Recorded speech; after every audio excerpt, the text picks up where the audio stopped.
We have to go back to Hippocrates. He said, first of all, do no harm. Well, every single drug does harm. Then he also said, let food be your medicine and medicine be your food. That's very important because food will nourish you and heal you. It's natural materials which your body knows how to utilize. Your body has evolved over millions of years to use.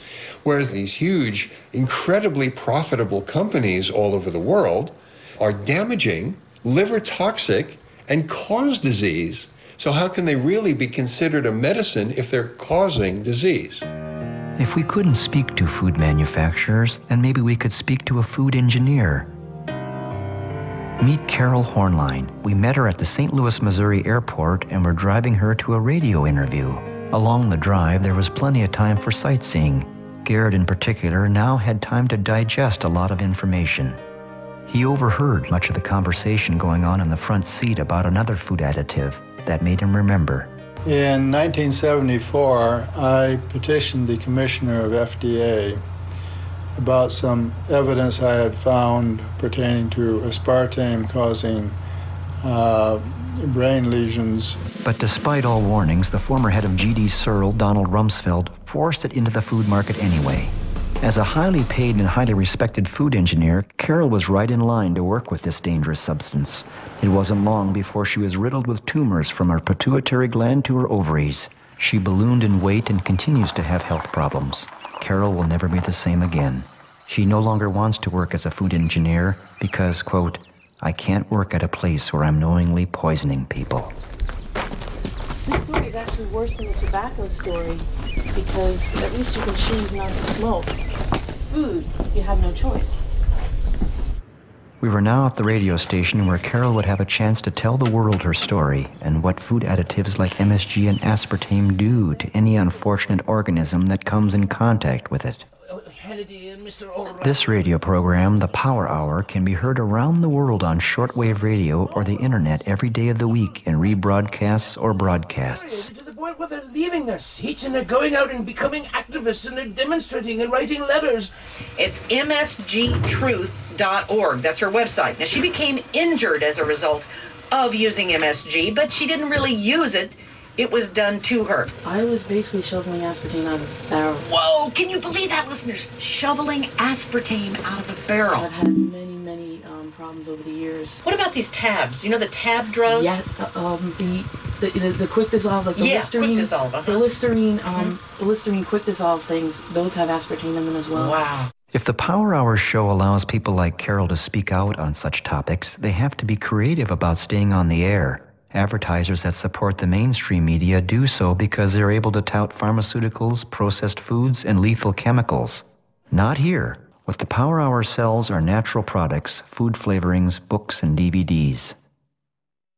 Host Joyce Riley knew Charlotte Gerson and was familiar with the Gerson therapy. Joyce's background is in the military as a nurse, and the Gulf War affected her with Gulf War syndrome, an illness.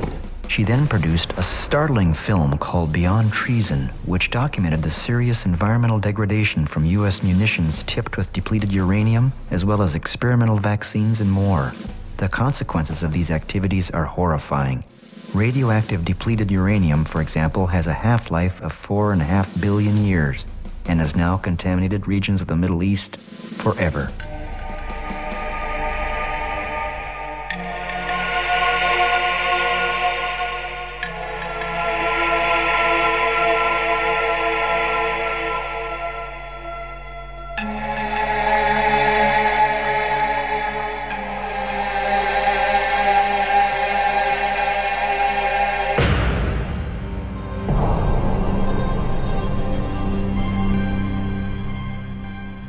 Joyce explained the Gulf War syndrome suffered by military personnel.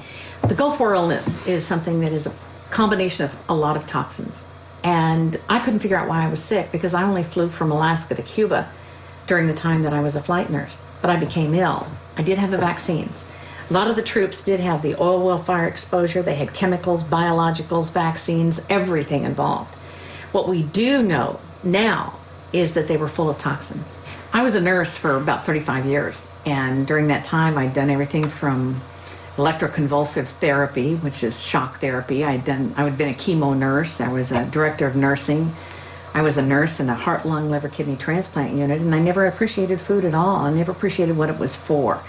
And then I became ill after the Gulf War. And it was amazing to me that nothing in medicine could make me better. Nothing. So I had to start looking into alternative and integrative medicine. Gulf War veterans were becoming ill right after the Gulf War. Thousands of them were becoming ill. And we had no place to turn to.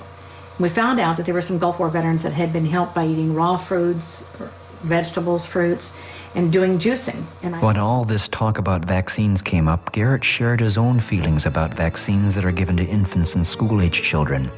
There was a 90% reduction in diseases before the vaccines were even introduced, as graphs clearly show. It was improved nutrition that caused the reduction, not vaccines. Vaccines are neurotoxic, and for that reason and awareness, the boy has a clear position on the subject.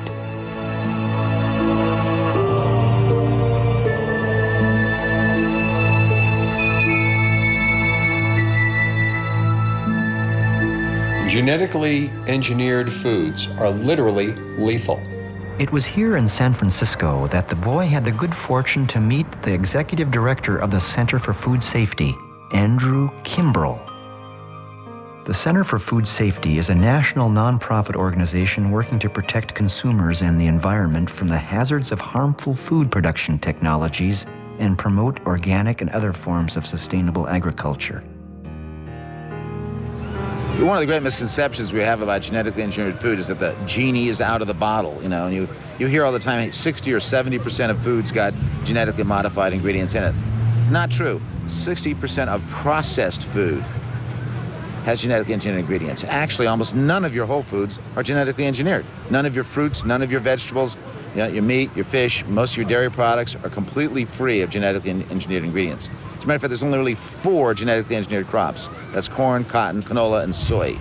So we have stopped genetically engineered wheat. We've stopped genetically engineered rice. We've stopped genetically engineered fish. We've stopped these biopharmaceuticals. We're seeing that really genetically engineered food is one of the great failures of modern agriculture. It's being rejected around the world. And not only can we stop it, we are stopping it. There are 5 companies that are behind GMOs. You have Monsanto, DuPont, Bayer, Syngenta, and Dow. Those are the big 5 companies behind genetically engineered foods, and they all share one thing in common. They're not agricultural companies, they're chemical companies. And there's a reason for that. Genetic engineering today means only one thing, not all the stuff that's been advertised, all the myths about more food, more nutritious food, tastier food, all nonsense science fiction. These chemical companies have engineered these crops so they can withstand more and more of their herbicides and pesticides. And they selling hundreds of millions of more tons of their chemicals. That's what they're about. I'm not surprised that Monsanto did not want to interview for this film. Monsanto has developed a technology which has one purpose and one purpose alone, which is they can sell more of their herbicides. Garrett was shocked to find in doing his homework that many of the people that work for these chemical companies later worked in government positions that were supposed to regulate these corporate giants. Sometimes they went back to work for the corporations again. Employees commonly move through what has been coined the revolving door between corporations and the public agencies that regulate them. Monsanto should not have to vouchsafe the safety of biotech food. Our interest is in selling as much as possible. Assuring its safety is the FDA's job. But when this quote is set alongside a statement from the Food and Drug Administration, it simply doesn't give the casual food eater much protection. The boy found this all very disturbing, with 0 credibility left over for either group. Ultimately, it is the food producer who's responsible for assuring safety. So really it's up to the good nature of the biotech companies to provide studies to the government. But mostly this is an unregulated industry, and this is our food. One of the great questions people ask is, are genetically engineered foods lethal? Are they toxic? And the FDA gave us an answer. The Food and Drug Administration, United States, gave it an answer. In the 80s and 90s, they looked at these foods and said, yes, the process of genetic engineering can take a non-toxic food and make it toxic. It can create new allergens. It can lower nutrition in food. It can lower our immune response. And in certain cases, we've even seen these foods have the potential to create cancer, certain of this technology. So the answer is in on whether GM foods are lethal or toxic. Yes, the very process can make a safe food and turn it into a toxic food and potentially a lethal food. The objective of Monsanto is clear. Monsanto has become the largest seed company in the world.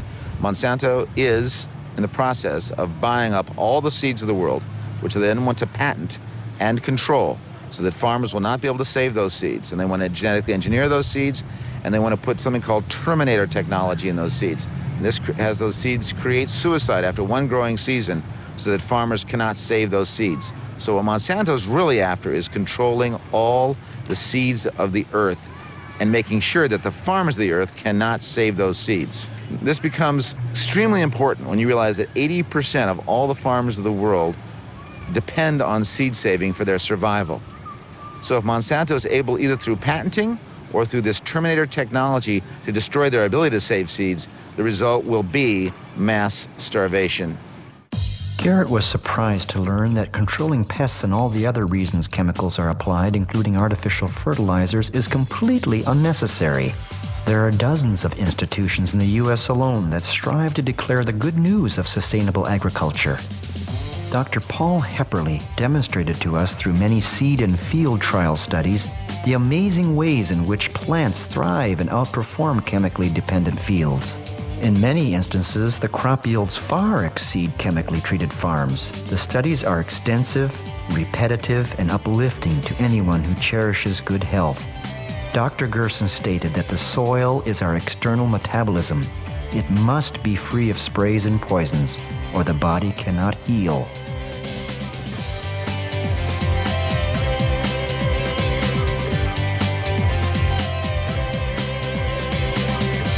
With chemical agriculture, the water that comes from your tap may contain much more than fluoride and chlorine. And there's another food treatment process that could still threaten your health. What we have found with the irradiation of food is it does not just kill the bacteria, which is what it's used for, but actually molecularly changes the food.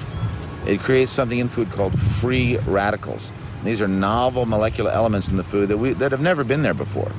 For example, in normal foods, we've seen the creation of benzene, which is a known carcinogen. And we've seen a number of other toxic elements in these food created because of the irradiation that fundamentally alter that food. So we have an ethical responsibility to eat well. The beautiful truth is that people around the world are saying no to GM foods, they're saying no to irradiation, they're saying no to food additives, and they're saying yes to organic food and beyond organic food. They're saying yes to food that is local, that is appropriate scale, that is humane, that's biodiverse, and that's socially just. Garrett thought that one way to stop some of this is by the way we vote, if indeed you can trust the voting machines to work right. How you doing? Looking sharp there.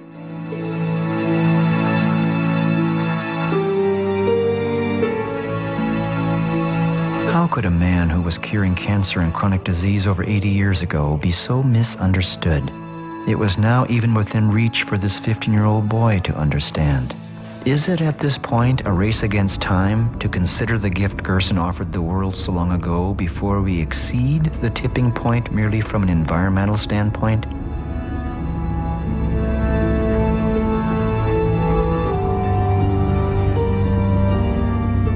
During the course of our travel, Garrett noted an article in the paper about obesity.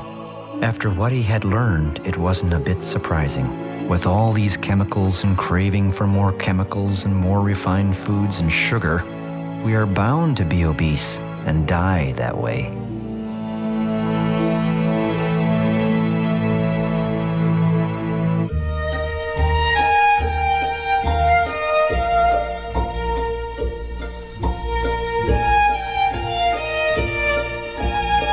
The Ohio Valley is the casket-making capital of the world. Naturally, the boy had wondered what eventually happens to an oversized dead person. Here at Goliath Casket Company, this family-owned business is experiencing a booming market, which Garrett credited to pharmaceutical drugs, MSG, aspartame vaccines, food irradiation, genetically modified foods, dental amalgams, water fluoridation, and root canals, to name a few.